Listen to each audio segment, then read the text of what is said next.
My daughter is joining the company, so I need you to resign today. It's your last day." On the morning of the 20th, the president suddenly told me I was fired. I was shocked and didn't know what to say. The 20th was the day we paid our suppliers. Some payments were made through bank transfers for longtime suppliers, but I also made direct payments and visited them as a courtesy. "You look like you can go home right away. I'll give you the day off just for you, so leave quickly," the president said. He pushed me out of the office, and the door shut with a snap right in front of my face. I didn't even know where to start to argue. My name is Chloe. I joined this family-owned paving company right after high school and worked as a clerical worker for 10 years, well, until just now. The company had about 20 employees, and when the current chairman was the president, the workplace atmosphere was great. It was an easy place to work. The chairman, now retired, used to work closely with the younger employees, and his wife, Catherine, would come in every day to help with various tasks. Until he was hospitalized, their daughter, Kelly, was skilled in both field and office work. Her husband was the site manager and was trusted by the on-site employees. Even though they were the founding family, they never acted superior or looked down on the employees. It would have been wonderful if this enjoyable and smoothly running company life had continued, but unfortunately, reality wasn't so kind. At the end of last year, the chairman was diagnosed with cancer during the company's group medical examination. He decided to retire as president and appointed Kelly's husband, the site manager, as the next president. Both the employees and I unanimously agreed. We all thought the chairman should focus on his treatment and wished for his long life. However, suddenly the chairman's eldest son, Tom, appeared with his family. I didn't know where he heard the news from. It turns out the chairman had another child besides Kelly. Tom had been disowned about 30 years ago, and I didn't know about it at all. According to the senior employees, Tom was a troublemaker in his youth and often had run-ins with the police. Whenever he caused problems, the chairman and Catherine would go and apologize. After dropping out of high school, he got involved in multi-level marketing and fraudulent activities, which finally led the chairman to disown him.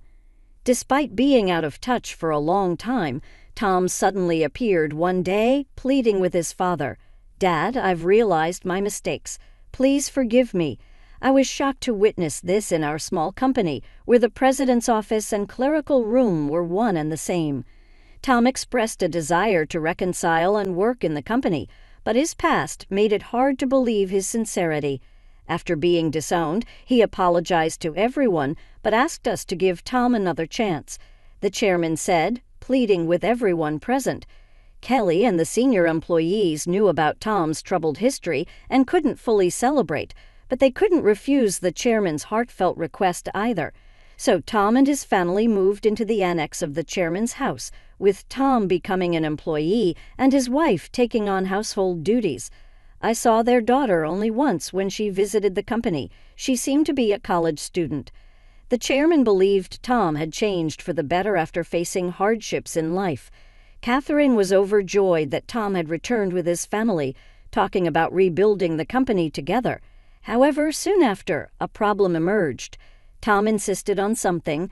"I'm the eldest son, so I should be the next president," declared Tom, straining his relationship with Kelly and the site manager. Despite pretending to work diligently in front of the chairman, Tom actually did very little.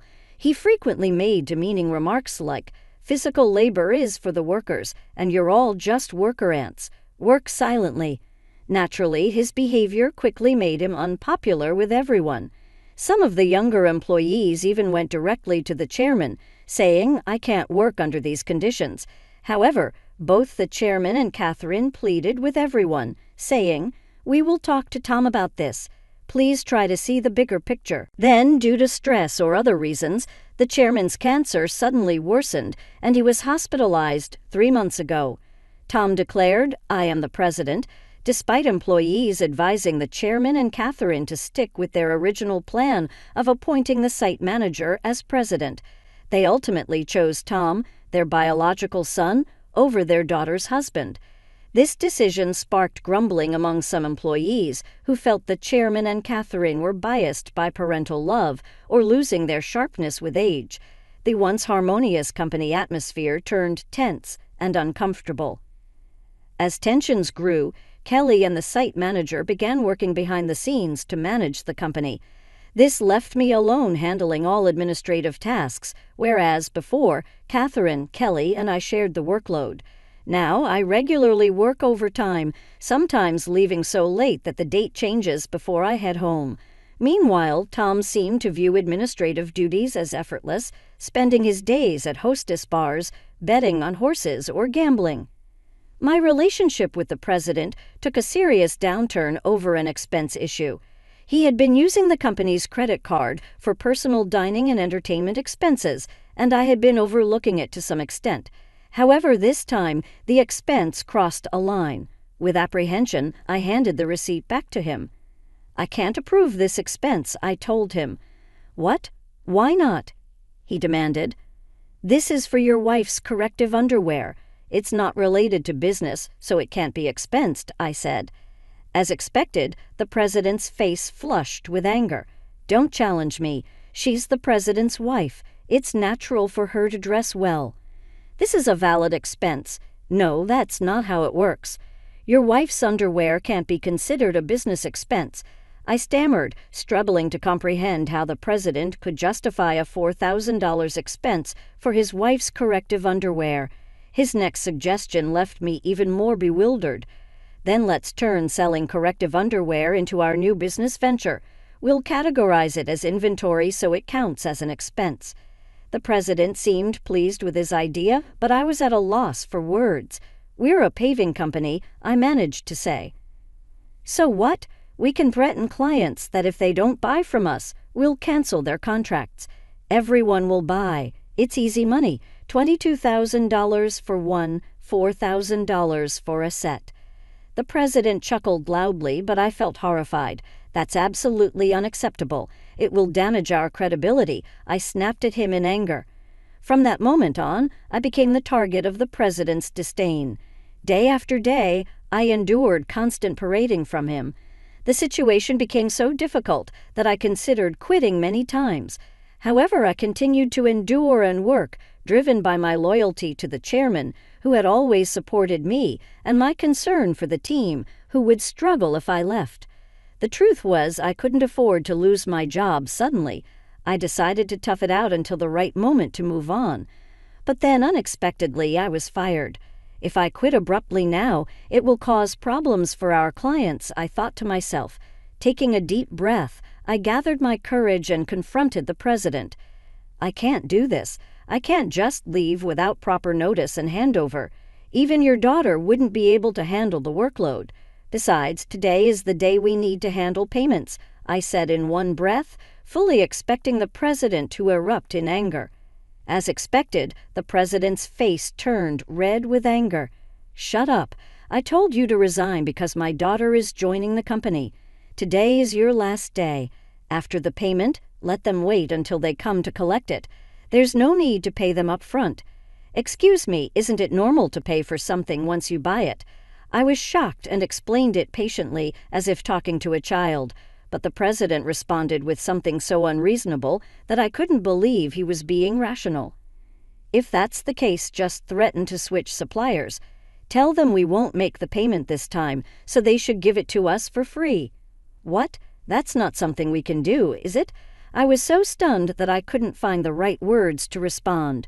"You're completely useless. My daughter has a college degree. She can handle office work easily. As family, she won't question my expenses like you do.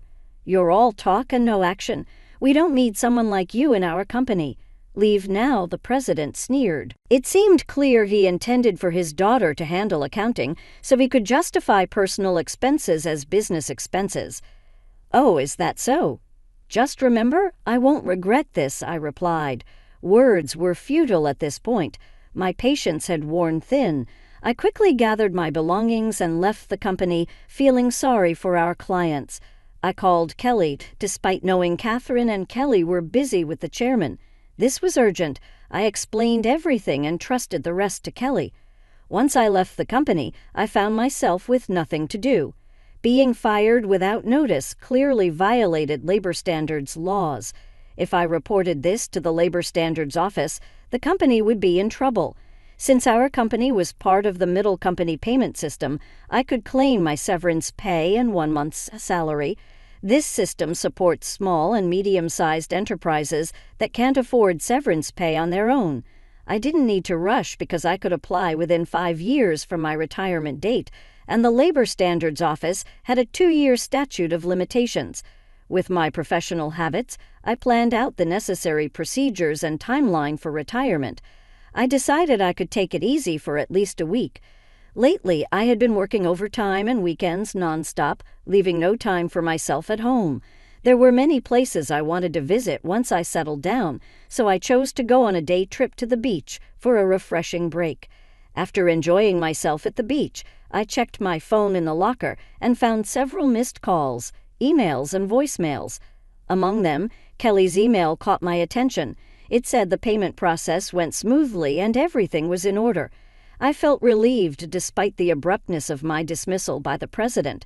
I couldn't shake the guilt of leaving my job in anger. Next, I listened to the voicemail from the company. It was the panicked voice of the president saying, "Hey, what's going on? They're saying I'm not the real president. Did you know about this? Explain yourself." After chuckling at his realization, I continued to check my emails and voicemails. Among them was a message from the chairman, so I promptly headed to the hospital. Arriving at the hospital room that evening, I found Catherine and the president already there. As soon as the chairman saw me, he greeted me from his bed. "Chloe, I'm truly sorry for my foolish son." "Hey, what's going on? I'm not the official president. Explain yourself." Tom shouted arrogantly, clearly not understanding the situation. The chairman quickly silenced him with a stern command. "Quiet down." It turned out that right after I had called Kelly, she promptly informed the chairman and Catherine. Upon receiving the news, the chairman immediately contacted Tom, who was acting as president, and asked, "Do you really not know anything?" "So what's the truth?" I calmly explained to the president, who was still shouting in confusion. "Tom, you didn't have any legal authority. Your role as president was just a title. It might seem confusing, but in business terms, president is a position within the company and doesn't hold legal standing like a representative director does. The representative director is the one legally responsible for the company's actions externally. It's a different and more formal role that requires specific legal procedures to change." I continued, "While the title of president can be changed informally within the company, altering the representative director involves complex legal processes. That's why your position didn't carry the legal weight you assumed it did. 3 months ago, when Tom was appointed president, there was strong opposition from Kelly, the site manager, and veteran employees. That's when I proposed a strategy. Tom would be a figurehead president, while the chairman remained the legally responsible representative director. As someone familiar with company procedures and laws, I knew the complexities involved. Under my plan, if Tom showed genuine dedication and won over all employees, then we would initiate the legal process to formalize his presidency. However, if Tom failed to prove himself fit for the role, the backup plan was to either remove him or even consider closing the company, while Kelly and the site manager prepared to launch a new venture.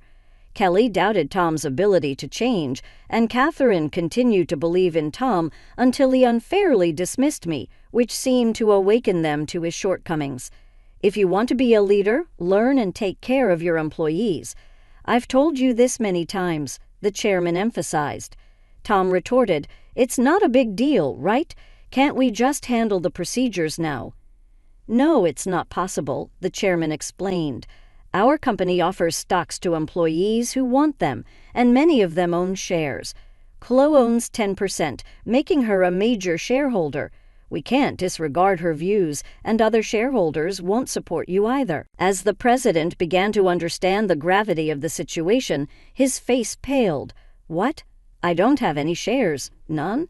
I plan to pass on my shares to you once you prove yourself as president," the chairman said. "I'm deeply disappointed in you. Were you only interested in my wealth, thinking I didn't have much time left?" The chairman slumped in despair, and Catherine remained silent, visibly upset. Defiantly, the president responded, "Well, I'm the eldest son. What's wrong with taking what's rightfully mine? The company belongs to me." "I can't forgive you anymore," the chairman said. "The chairman bears full responsibility as the representative director of this company. Moreover, I'm a shareholder. I have the right to call for a shareholders' meeting and propose your removal." "I assert it firmly," the chairman added. The president's face drained of color as he grasped the implication of removal. "You mean I could be fired?" "Dan, you were just a clerk." "Tom, Chloe is right. At this point, no one will support you," said the chairman. "Chloe was the only one who spoke up to give you a chance." Catherine interjected. Then Catherine turned to me. "Chloe, I owe you a sincere apology. I regret causing you trouble because of my love for my son. Please tell me what you'd like to do." I confronted the president directly. "Mr. President, I no longer wish to work under your leadership, so I am resigning immediately. However, I expect to receive my severance pay along with 1 month's salary, including unpaid overtime and holiday pay. As a shareholder, I will also take action through the Labor Standards Office to remove anyone who is detrimental to the company." I spoke calmly, and as I did, the president's complexion shifted from pale to completely white. Continuing, I informed them how Kelly had been actively visiting clients and successfully promoting our new company. Many clients had already decided to switch from our current company to the new one, and most of our employees were planning to follow suit. "That's impossible. I'll sue you," the president threatened, his voice cracking. But the chairman intervened firmly. "I am the representative director. You have no such authority." The president collapsed to his knees, and I felt a mix of emotions: regret, disappointment, and a sense of closure. "Mr. President, it's unfortunate it had to end this way. If you had changed your approach upon returning, things might have been different. There were ample opportunities for understanding if you had made efforts to learn and adapt. Ultimately, it was the president himself who squandered those chances, a classic case of reaping what one sows."